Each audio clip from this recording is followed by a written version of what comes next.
বৈশাখ আসার সাথে সাথেই তীব্র গরমের আবির্ভাব হয়ে গেছে। যেহেতু বৈশাখ শুরু হয়ে গেছে, পহেলা বৈশাখে সবাই অনেক আয়োজন করে, অনেক কটা করে পহেলা বৈশাখ উদযাপন করে পান্তা ইলিশ দিয়ে। তো আমার সেভাবে করা হয় নাই, কারণ যেহেতু আমি মৎস্য আতরদারের কন্যা, তা সত্ত্বেও হচ্ছে আমি কোনো ইলিশ মাছ পাইলাম না, আমাদের এলাকাতেও পাইলাম না। এরপর হচ্ছে ফ্রিজে খোঁজাখুঁজির পরও কোনো ইলিশ মাছ পাইলাম না। আগে হচ্ছে অনেক সময় পাওয়া যেত, ফ্রিজে থেকে থাকতো, কিন্তু এবার কোনো ইলিশ মাছ নেই। তো ভাবলাম যে যা আছে তা দিয়ে বাংলা বছরের প্রথম পান্তা ভাত খাওয়া যাক। তো সেই জন্য আমি প্রথমে এক থালা পান্তা ভাত নিয়ে নিলাম। এগুলো গরম ভাত ছিল, পরে আমি পানি দিয়ে অনেকবার ধোয়ার পর ঠান্ডা করছি। এরপর আমাদের বাড়ির পাশের আমাদের জমিন থেকে এক মুঠো শাক এনেছি। ওই শাকগুলো হচ্ছে তেলে খুব ভালোভাবে ভেজে নিয়েছি, জাস্ট তেল আর রসুন দিয়ে শাকগুলা ভাজা হয়েছে।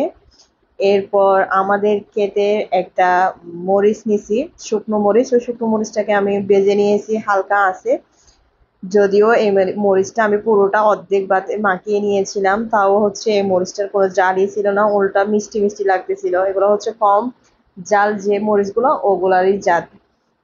এরপর দুইটা চিংড়ি নিয়ে নিলাম, গলদা চিংড়ি।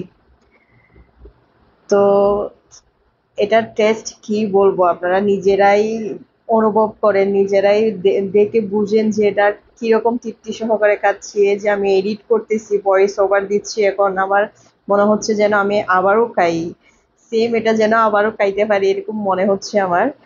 সেই স্বাদ ছিল, সেই মজা হয়েছিল, আমি সেই এনজয় করে খাইছি পান্তা ভাত।